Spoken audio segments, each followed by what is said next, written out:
ومن يضلله فلا هادي له وأشهد أن لا إله إلا الله وحده لا شريك له وأشهد أن سيدنا ومولانا محمدا عبده ورسوله صلى الله تعالى عليه وعلى آله وأصحابه وأزواجه وذرياته وبارك وسلم تسليما كثيرا أما بعد فأعوذ بالله من الشيطان الرجيم بسم الله الرحمن الرحيم لقد كان لكم في رسول الله أسوة حسنة لمن كان يرجو الله واليوم الآخر وذكر الله كثيرا. وقال تعالى: وقال الذين كفروا لرسلهم لنخرجنكم من أرضنا أو لتعودن في ملتنا فأوحى إليهم ربهم لنهلكن الظالمين. وقال النبي صلى الله عليه وسلم: لا يؤمن أحدكم حتى أكون أحب إليه من والده وولده والناس أجمعين. وقال النبي صلى الله عليه وسلم: كل بني آدم يدخلون الجنة إلا من أبى.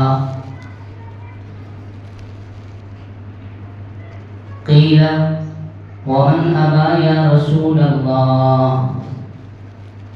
قال: من أطاعني دخل الجنة ومن عصاني فقد أبى، أو كما قال عليه الصلاة والسلام.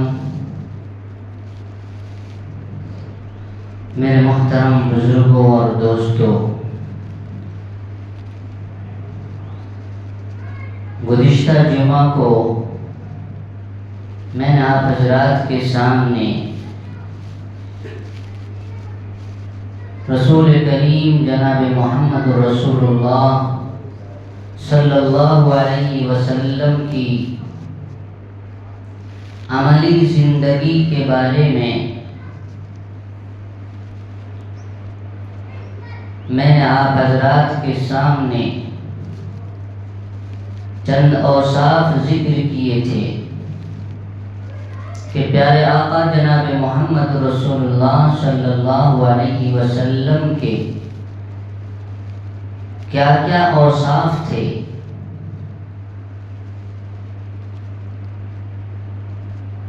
آج انشاءاللہ میں آپ حضرات کے سامنے اسی کو آگے بڑھاتے ہوئے کوشش کروں گا کہ ہمارے اور آپ کے سامنے رسول اللہ صلی اللہ علیہ وسلم کی عملی زندگی کا چند اور ایک نمونہ ہمارے سامنے آ جائے، تاکہ ہم اور آپ رسول اللہ صلی اللہ علیہ وسلم کی زندگی کو اپنا کر کامل ایمان والوں میں داخل ہو جائیں، جس کا ذکر قرآن کریم میں اللہ نے فرمایا کہ تمہارے لیے اللہ کے نبی صلی اللہ علیہ وسلم کی زندگی نمونہ ہے اس شخص کے لیے جو اللہ پر ایمان رکھتا ہے اور آخرت پر ایمان رکھتا ہے، اور وہ اللہ کو بہت یاد کرنے والا ہے. میرے بھائیوں، میرے اور آپ کے آقا جناب محمد رسول اللہ صلی اللہ علیہ وسلم کی زندگی میں ایک وصف یہ تھا کہ آپ گنہگاروں سے نفرت نہیں کرتے تھے بلکہ آپ ان سے محبت فرماتے تھے۔ ایک شخص آیا اور آ کر جناب محمد رسول اللہ صلی اللہ علیہ وسلم سے آ کر کہنے لگا کہ اللہ کے نبی صلی اللہ علیہ وسلم مجھے زنا کی اجازت دے دیجیے۔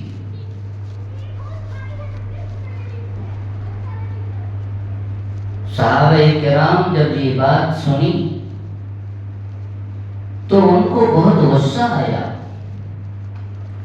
اور انہوں نے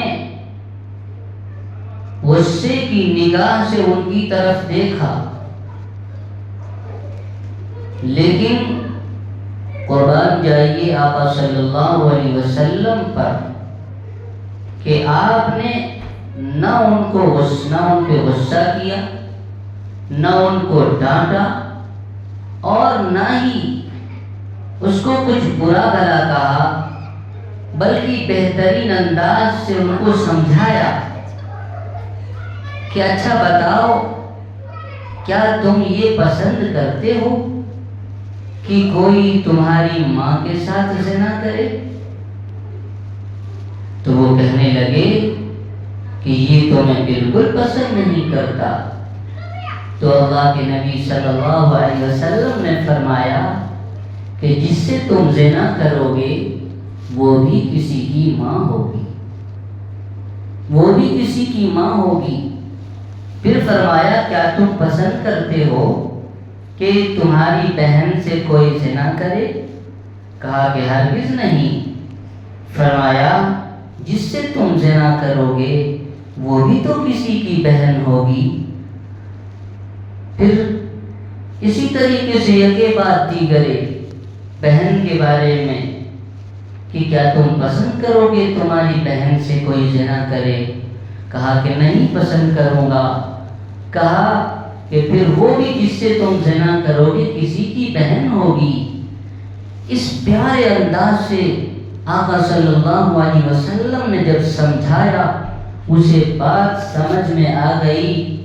روایت میں آتا ہے پھر اللہ رب العزت نے، اللہ کے نبی صلی اللہ علیہ وسلم نے اس صحابی کے لیے دعا فرمائی کہ اے اللہ تو اس کے گناہوں کو معاف فرما دے اور ان کے دل کو پاک کر دے، انہیں صاف ستھرا کر دے۔ راوی کہتے ہیں کہ اس دن سے کبھی بھی اس صحابی کو سر اٹھا کر چلتے ہوئے موت تک اسے کسی نے نہیں دیکھا کہ وہ کسی پر گندی نگاہ ڈالے۔ تو آپ صلی اللہ علیہ وسلم کے اندر نرمی تھی، عفو درگزر تھا۔ ہمیں اور آپ کو بھی چاہیے کہ ہم اپنے اندر تحمل، بردباری، نرمی کو جو ہے اپنا صفت بنائیں، اپنے اندر نرمی پیدا کریں، ایک دوسرے کو معاف کرنے کا جو ہے اپنے اندر معاف کرنے کا جذبہ پیدا کریں۔ میرے بھائیوں، آج حالات دیگر کو ہیں، پرخطر سے پرخطر حالات ہوتے جا رہے ہیں۔ آج ہم پر آزمائشیں آئی ہیں اور یہ جو حالات چل رہے ہیں خاص طور سے ہمارے خلاف جو ہم آئے دن سنتے ہیں،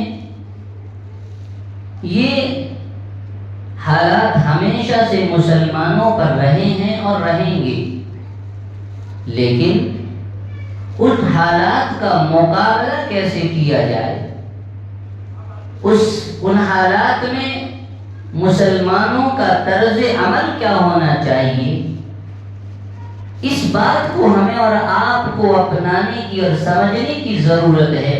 جب ہم رسول اللہ صلی اللہ علیہ وسلم کی زندگی کو دیکھیں گے اور اس کے مطابق عمل کرنے والے بن جائیں گے تو پھر میرے بھائیوں دنیا کے بڑے سے بڑے حالات سے ہم اور آپ مقابلہ کر سکتے ہیں۔ آج حالات یہ ہے کہ مسلمانوں کی مال محفوظ نہیں، اس کی جانیں محفوظ نہیں۔ دشمن اسلام چاہتے ہیں کہ در بدر کر دیا جائے، ملک سے ہی جو ہے انہیں اخراج کر دیا جائے۔ میرے بھائیوں، قرآن کریم نے ان تمام حالات کا، قیامت تک آنے والے حالات کا تذکرہ قرآن کریم میں کر دیا گیا ہے۔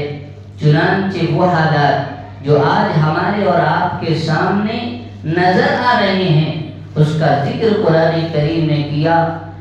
وَقَالَ الَّذِينَ كَفَرُوا لِرُسُلِهِمْ لَنُخْرِجَنَّكُمْ مِنْ أَرْضِنَا أَوْ لَتَعُودُنَّ فِي مِلَّتِنَا فَأَوْحَى إِلَيْهِمْ رَبُّهُمْ لَنُهْلِكَنَّ الظَّالِمِينَ۔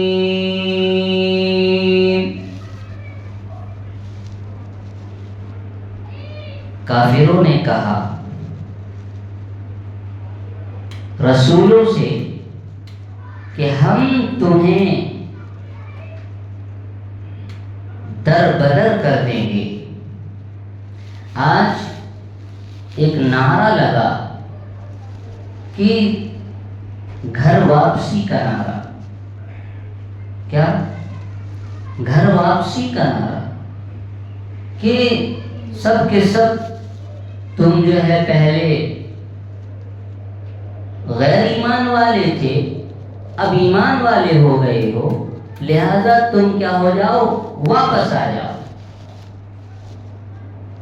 آج یہ کوششیں ہو رہی ہیں اور اس کی بنیاد پر کتنے معصوموں کی نہ جانے کتنے معصوموں کی جان لی جا رہی ہے، کتنے لوگ ہلاک ہو گئے، کتنوں کو جو ہے کتنوں کی مال لنچنگ کر دی گئی کفریہ الفاظ کے بڑھوانے پر۔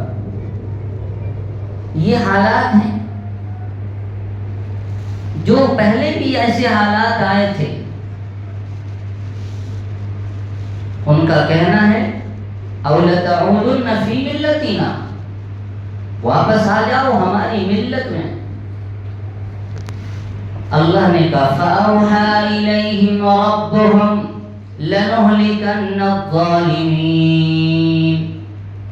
یہ نعرہ لگانے والے، یہ ظلم کرنے والے، یہ ان کو جو ہے ان کی ہلاکت طے ہے، یہ برباد ہونے والے ہیں۔ اے لوگو، تمہیں کم ہمت ہونے کی ضرورت نہیں ہے، تمہیں اپنے رب پر کامل بھروسہ ہونا چاہیے، تمہیں اپنے رب پر یقین ہونا چاہیے۔ دوسری جگہ قرآن کریم نے کہا لَتُبْلَوُنَّ فِي أَمْوَالِكُمْ وَأَنفُسِكُمْ، تمہیں آزمایا جائے گا تمہارے مال کو لے کر، تمہارے مال کے بارے میں آزمایا جائے گا۔ آج کیا ہو رہا ہے؟ واقعی ہماری آزمائش ہو رہی ہے۔ کتنے ہم جو ہے آئے دن دیکھتے ہیں کہ کتنے بیچارے لاری لگانے والے، ٹھیلے لگانے والے، چھوٹا موٹا دھندا کرنے والے، آج ان کے ساتھ ظلم و زیادتی ہو رہی ہے۔ کوئی ان کے سامان کو پھینک دے رہا ہے، کوئی جو ہے نہ جانے کسی طریقے سے ان کے مال کو برباد کر رہے ہیں لوگ۔ یہ آزمائش آئی ہوئی ہے۔ اللہ نے کہا تم آزمائے جاؤ گے تمہارے مال کے بارے میں، وفی انفسکم، اور تمہاری جان کے بارے میں۔ آج کیا ہو رہا ہے؟ معاملتی ہو رہی ہے، مسلمانوں کو نشانہ بنایا جا رہا ہے، ٹارگیٹ کر کے ان پر حملہ آور چند خبیث قسم کے لوگ اس پر حملہ کر دے رہے ہیں۔ اس کا ذکر پہلے ہی آ گیا کہ تمہاری یہ آزمائش ہے، لَتُبْلَوُنَّ فِي أَمْوَالِكُمْ وَأَنفُسِكُمْ۔ وَلَتَسْمَعُنَّ مِنَ الَّذِينَ أُوتُوا الْكِتَابَ وَمِنَ الَّذِينَ أَشْرَكُوا أَذًى كَثِيرًا. اور یہ مشرکین اور یہ یہود و نصارہ کچھ اس طرح کے چال چلیں گے جس کی وجہ سے تمہارے دل کو اذیت ہوگی. اذًا کثیرا، تمہیں بہت تکلیف ہوگی، بہت درد ہوگا. میرے بھائیوں، کیا آج ہمارے نبی کی محبت کا جو ہے ہمیں ان سے محبت سے دور کرنے کی کوشش نہیں کی جا رہی؟ کیا ہمارے مسلم جو پرسنل لا ہے کیا اس کے اندر ترمیم کرنے کی کوشش نہیں کی جا رہی؟ کیا کبھی طلاق کا بل پاس نہیں کیا جا رہا؟ کبھی جو ہے ہماری شریعت پر حملے نہیں کیے جا رہے ہیں؟ یہ ساری چیزیں ایک مومن اور مسلمان کے دلوں میں اذیت، درد اور تکلیف پیدا کرنے والی چیز ہے. قرآن کریم نے کہا کہ مشرکین کی طرف سے اور اہل کتاب کی طرف سے اور دیگر دشمنان اسلام کی طرف سے ایسی باتیں تمہارے سامنے آئے گی جو مسلمانوں کو اذیت دہ ہوگی، تکلیف دہ ہوگی، اذًا کثیرا. لیکن پھر قرآن اس کا علاج بھی بتاتا ہے. اس کا علاج کیا ہے؟ اس کا حل کیا ہے؟ فرمایا وَإِن تَصْبِرُوا وَتَتَّقُوا لَا يَضُرُّكُمْ كَيْدُهُمْ شَيْئًا. اگر تم صبر کرو اور تم اپنے اندر تقوی پیدا کر لو، لا يَضُرُّكُمْ كَيْدُهُمْ شَيْئًا، تو ان ظالموں کی مکر و فریب اور ان کی جو ہے غلط پروپیگنڈے یہ سب کے سب بیکار ہو جائیں گے، ہلاک اور برباد ہو جائیں گے. وَإِن تَصْبِرُوا، اگر تم صبر کرو. میرے بھائیو، صبر کے کیا معنی؟ صبر کے معنی ہم صرف یہ نہ سمجھیں کہ صرف صبر کا معنی یہ ہے کہ اگر کسی نے کوئی ہمیں تکلیف دی تو ہم اس کو سہ لیں. یہ صبر کا معنی یہی نہیں ہے. ہاں یہ بھی صبر ہے، لیکن فرمایا صبر علی الطاعہ، صبر علی المعصیہ. یہ بھی ایک تین قسم ہے صبر کی کہ انسان کو ایسے حالات میں مسلمانوں کو یہ کرنا ہے کہ وہ صبر کرے، یعنی وہ اپنے اندر تقوی، اللہ کا ڈر اور کامل ایمان پیدا کرنے کے بعد اب اس پر آزمائشیں آتی ہیں، اس پر جو ہے تکلیفوں کا سامنا کرنا پڑتا ہے، تو وہ صبر کرے اور اللہ سے ڈرے، تقوی پیدا کرے. صبر کا معنی ہے، اس کا مفہوم اس بات میں آ جاتا ہے کہ انسان اپنے دین پر مکمل جم جائے. صبر کا مفہوم مفسرین نے یہ بھی بیان کیا کہ تم صبر کرو یعنی تم اپنے دین پر جم جاؤ. وَإِن تَصْبِرُوا، اگر تم صبر کرنے لگ گئے، اگر تم نے اپنے دین میں استقامت بتلائی، اگر تم جم گئے دین پر. صبر کا مطلب یہ ہے اپنے دین پر جم گئے تو پھر تمہارا کوئی بال بیکا نہیں کر سکتا. آج اسی کی کمی ہے ہمارے اندر کہ جو اس مسئلے کا حل ہے ہم اسے نہیں اپناتے. ہم آج دین پر جمنے کی کوشش نہیں کرتے. ہم اللہ کے احکامات اور رسول اللہ صلی اللہ علیہ وسلم کی تعلیمات پر عمل پیرا نہیں ہوتے، جس کی وجہ سے ناکامیوں کا ہمیں سامنا کرنا پڑتا ہے اور ہم زندگی کے ہر میدان میں پیچھے نظر آتے. اللہ نے فرمایا اگر تم صبر کر لو یعنی تمہارے اندر تقوی آ جائے، تمہارے اندر نماز آ جائے، تمہارے اندر روزہ آ جائے، تمہارے اندر زکوٰۃ آ جائے، تمہارے اندر اچھے اخلاق آ جائے، تمہارا معاشرہ دین والا معاشرہ بن جائے، تمہارے اخلاق درست ہو جائیں، تو پھر سمجھو کہ تمہیں تمہارا دشمن ناکام نہیں کر سکتا، تم کامیاب ہو. اللہ نے قرآن کریم میں ایک جگہ فرمایا وَلَا تَهِنُوا وَلَا تَحْزَنُوا وَأَنْتُمُ الْأَعْلَوْنَ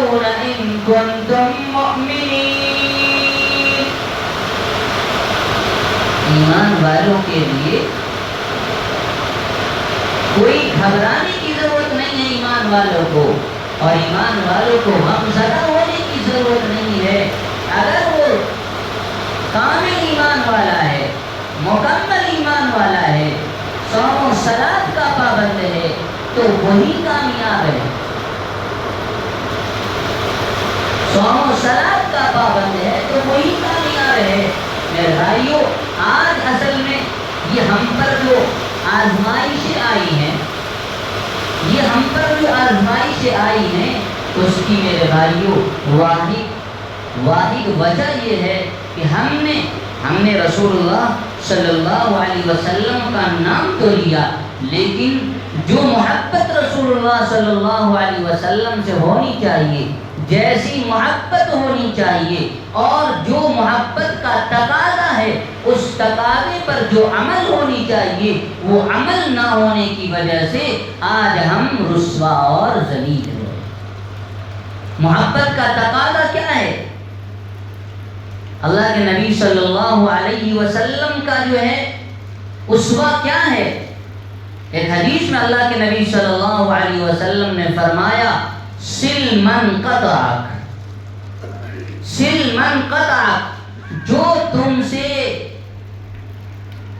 دور ہو اس سے تم جڑو، یعنی صلہ رحمی کرو۔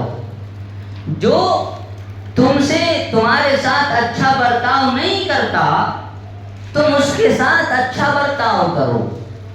سل من قطعک، صلہ رحمی کرو۔ یہ صلہ رحمی کیا ہے؟ میرے بھائیو،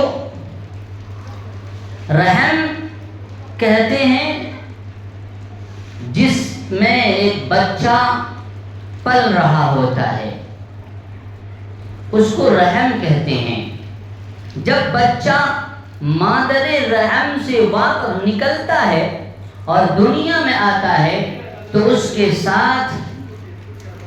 ساتھ چند رشتے جڑ جاتے ہیں، چند رشتے جڑ جاتے ہیں۔ ان رشتوں میں ایک رشتہ ماں باپ کا رشتہ ہوتا ہے، ایک رشتہ بھائی بہن کا ہوتا ہے، ایک رشتہ چچا کا ہوتا ہے، ایک رشتہ ماموں کا ہوتا ہے، ایک رشتہ خالہ کا ہوتا ہے، خالو کا ہوتا ہے۔ یہ سارے رشتے ہیں۔ بچہ پیدا ہوا، ان کے ساتھ یہ سارے رشتے، ان رشتوں کو وہ لے کر آیا، یہ رشتے ان کے ساتھ جڑ گئے۔ اب ان رشتوں کی پاسداری کرنا اور اس رشتے کو قائم رکھنا، اسے توڑنا نہیں، اس رشتے کے باقی رکھنے کو صلہ رحمی کہتے ہیں، اور انہی رشتوں کے توڑ دینے کو قطع رحمی کہتے ہیں۔ اللہ کے نبی صلی اللہ علیہ وسلم نے فرمایا کہ قطع رحمی کرنے والا جنت میں نہیں داخل ہوگا۔ صلہ رحمی کا جو اللہ کے نبی نے فرمایا کہ جو صلہ رحمی کرتا ہے وہ صلہ رحمی اس کے لیے دعا کرتی کہ اے اللہ، جو مجھے جوڑے تو اس کو جوڑ، اور جو مجھے توڑے تو اس کو توڑ۔ اور صلہ رحمی کرنے والے کو سب سے پہلے دنیا میں 3 فائدے ہوتے ہیں۔ ایک تو یہ کہ آپس میں محبتیں بڑھتی ہیں، ایک دوسرے کا پیار ملتا ہے، ایک دوسرے کی ہمدردی ملتی ہے، اور ایک دوسرے کی مدد ملتی ہے۔ پہلے ایک انعام۔ دوسرا انعام یہ ہے کہ اللہ تعالیٰ اس کے رزق میں برکت عطا فرماتے ہیں۔ آج میرے بھائیو حالت یہ ہے کہ باپ بیٹے سے جدا ہے، ماں باپ سے الگ تھلگ ہے، اور اپنے ماں باپ کی اسے کوئی پرواہ نہیں ہے، غیروں سے دوستی کیے ہوا ہے، لیکن اپنے ماں باپ سے جدا ہے، اپنے رشتہ داروں سے الگ تھلگ ہے۔ ان کو غیروں سے تو پیار ہے لیکن اپنوں سے دوری بنائے ہوئے ہے۔ میرے بھائیو، جبکہ اللہ کے نبی صلی اللہ علیہ وسلم نے فرمایا کہ صلہ رحمی کرو۔ ہمارے آپ کے آقا جناب محمد رسول اللہ صلی اللہ علیہ وسلم صلہ رحمی کرنے والے تھے۔ جب آپ صلی اللہ علیہ وسلم پر سب سے پہلی وحی نازل ہوئی غار حرا کے اندر، تو جبریل امین آنے کی وجہ سے آپ پر ایک ڈر اور خوف سا محسوس ہونے لگا۔ آپ غار حرا سے واپس تشریف لائے، آپ نے حضرت خدیجہ رضی اللہ تعالیٰ عنہ سے فرمایا زملونی زملونی، مجھے چادر اڑاؤ۔ جب آپ کو چادر اڑا دیا گیا اور آپ جب پرسکون ہوئے تو اللہ کے نبی صلی اللہ علیہ وسلم نے امی خدیجہ رضی اللہ عنہ سے فرمایا کہ عائشہ مجھے اپنی جان کے بارے میں خطرہ محسوس ہو رہا ہے۔ تو اس وقت امی عائشہ رضی اللہ تعالیٰ عنہ نے جو باتیں کہہ کر آپ کو تسلی دی تھی، جو صفات آپ کے بیان کیے گئے تھے، وہ میرے بھائیوں ہمیں اپنانے کی ضرورت ہے۔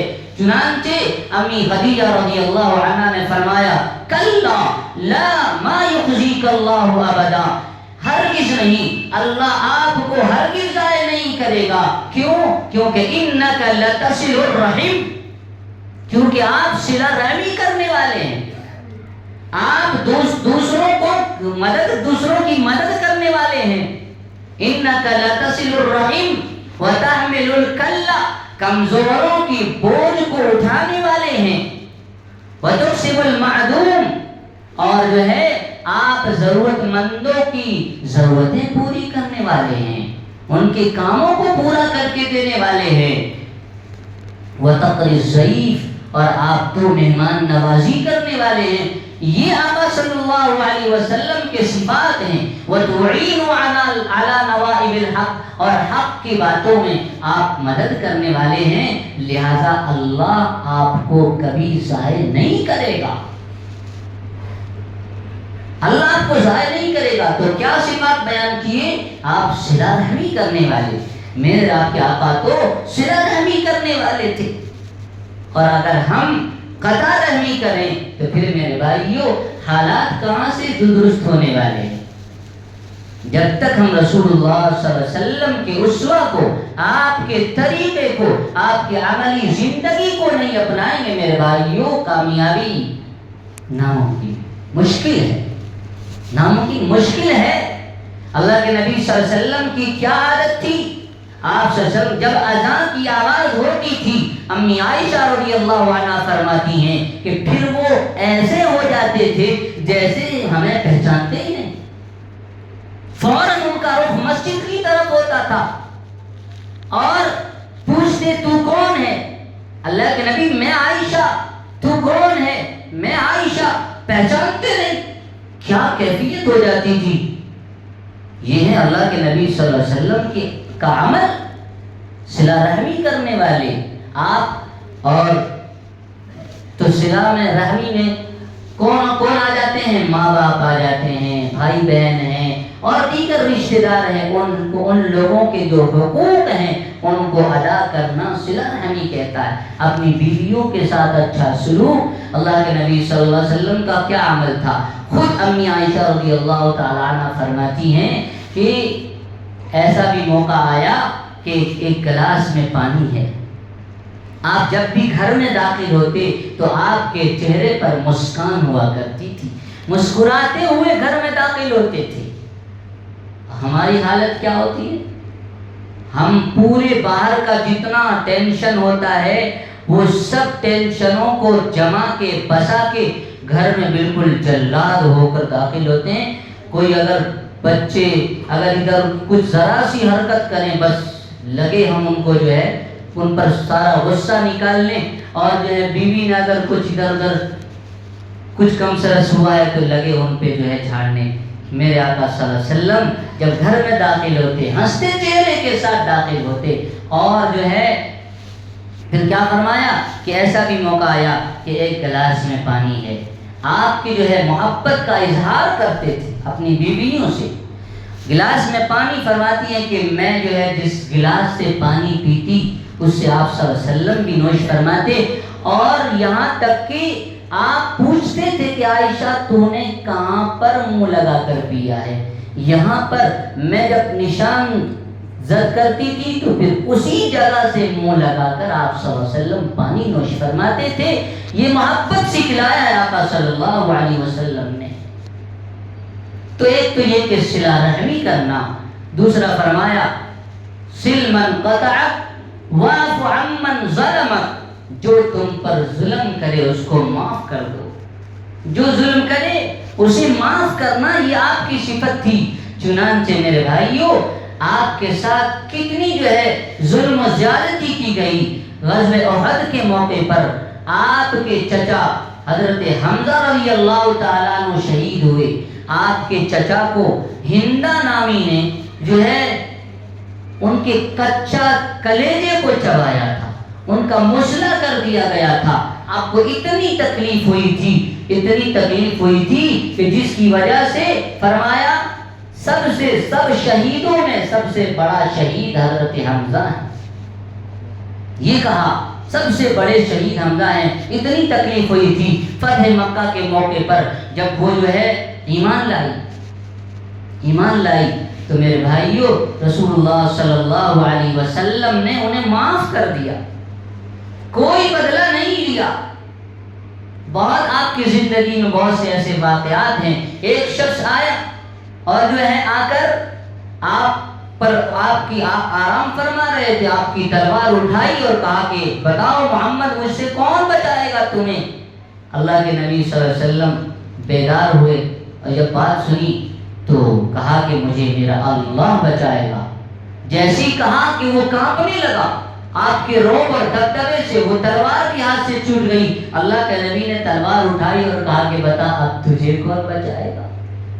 اب اس کی تو جو ہے حالت خراب ہو گئی. وہ کہنے لگا آپ ہی مجھے بچا سکتے ہیں. چنانچہ اللہ کے نبی صلی اللہ علیہ وسلم نے معاف کر دیا. جاؤ. اس معافی کی وجہ سے وہ شخص ایمان لے آیا. اللہ کے نبی صلی اللہ علیہ وسلم ایک مرتبہ ایک جو ہے یہودی آپ کے یہاں مہمان ہوا اور اس کا ارادہ تھا کہ آپ کو تکلیف پہنچائیں، آپ کو اذیت دیں. چنانچہ مہمان بنا اور جو ہے رات میں کھانے وغیرہ آپ نے اچھے سے ان کو کھانا کھلایا، پانی سب کچھ ان کے لیے بستر کا انتظام کیا، سب کچھ کر دیا اور جو ہے رات میں آرام کرنے کے لیے کہہ گیا. اس نے کیا کیا، رات میں پورے بستر کو جو چادر مبارک انہوں نے ان کو گندا کر کے چلا گیا، غلاظت اس پر ڈال دی اور چلا گیا. اتفاق سے تلوار بھول کر چلا گیا. اپنی واپس آتا ہے، راستے میں جانے کے بعد اسے یاد آیا کہ ارے میری تلوار تو وہی رہ گئی، لیکن وہ گندا کر کے گیا ہے. واپس آیا تو کیا دیکھتا ہے کہ رسول اللہ صلی اللہ علیہ وسلم اپنے ہاتھوں سے اس گندگی کو صاف کر رہے. اور جب وہ آیا تو اس سے آپ نے یہ نہیں کہا کہ کتنے تم جو ہے بدتمیز ہو، کتنے نالائق ہو، تم نے اس طرح کر کے بھاگ گیا، بلکہ کہا کہ میرے بھائی تمہیں کیا بات ہوئی، کیا پریشانی ہوئی، کچھ جو ہے تمہاری طبیعت تو ٹھیک ہے، طبیعت خراب ہو گئی تو بولنا چاہیے، تم کیوں چلے گئے. اس طرح سے اس کا حال اور خبر پوچھ رہے ہیں اللہ کے نبی صلی اللہ علیہ وسلم. یہ تھے معاف درگزر آپ کے اخلاق، جس کی وجہ سے میرے بھائیو وہ شخص بھی آپ کے اس اخلاق کو دیکھ کر وہ بھی ایمان کر لے کر آیا. تو واعف عمن ظلمک، جو آپ پر ظلم کرے اسے معاف کرو. واصفح علی من اساء الیک، اور جو تمہارا برا سوچے اس کے ساتھ اچھائی کرو. یہ میرے آپ کے آقا محمد رسول اللہ صلی اللہ علیہ وسلم کے اخلاق ہیں. یہ آپ کا طرز عمل ہے، یہ آپ کی زندگی ہے. اس زندگی کو ہم اور آپ اپنائیں گے تو پھر اللہ تعالیٰ نے وعدہ فرمایا کہ پھر کامیابی تمہارے مقدر ہے. حالات آئے ہیں اور آتے رہیں گے، لیکن ان حالات میں ثابت قدم رہنا اور اپنے طریقے پر جمے رہنا، اللہ کے حکم پر قائم رہنا، رسول اللہ صلی اللہ علیہ وسلم کی زندگی کو اپنی زندگی میں لانا، یہ میرے بھائیوں ہماری اور آپ کی کامیابی کا ضامن ہے. حالات آئے ہیں، قرآن کریم نے جس کو بیان کر دیا، لیکن کہا کہ وَإِن تَصْبِرُوا، تم صبر کرو. اور صبر کا ایک جو بالکل معنی ہے کہ دین پر جم جاؤ. تمہیں صبح میں نماز کے لیے اٹھنے میں تمہیں جو ہے سستی آتی ہے، صبر علی الطاعۃ، نماز پڑھنے کے لیے سستی ہو رہی ہے، تم اس صبر کرو، اس سستی کو بھگاؤ اور آ کے نماز پڑھ لو۔ صبر علی المعصیہ، گناہ کا تقاضا ہو رہا ہے، نفس جو ہے نماز چھوڑنے کہہ رہا ہے، نفس جو ہے کسی کی اوپر ظلم زیادتی کا کہہ رہا ہے، نفس جو ہے کسی کا ہڑپنے کا کہہ رہا ہے، اس پر صبر کرو۔ نہیں، میرے اللہ کو یہ پسند نہیں ہے، میں یہ ہرگز نہیں کروں گا۔ یہ بھی صبر ہے، گناہوں سے اپنے آپ کو بچانے میں جس صبر کا تقاضا ہے، اس صبر کو اپنے اندر پیدا کرنا اور گناہوں سے اپنے آپ کو بچانا، یہ صبر ہے، صبر علی المعصیہ۔ چنانچہ فرمایا وَإِن تَصْبِرُوا وَتَتَّقُوا، اور اپنے اندر اللہ کا ڈر پیدا کر لو کہ ہر حال میں ہمارے حرکات و سکنات سے اللہ واقف ہے۔ یہاں تک قرآن کریم اللہ نے کہا کہ تمہارا رب تمہارے دلوں کے بھیدوں کو بھی جانتا ہے۔ ان اللہ علیم بذات الصدور، تم دل میں کیا سوچ رہے ہو اس سے بھی اللہ واقف ہے۔ جب تم جو ہے یہ ڈر پیدا کر لو گے تو آگے کہا لا یضرکم کیدہم شیئا، ان کا پروپیگنڈا، ان کا ہمارے خلاف جو ہے سازش، وہ ساری کی ساری سازشیں ناکام ہو جائیں گی، تم ہی جو ہے کامیاب ہوگے۔ جس طرح سے میرے بھائیوں صحابہ کرام نے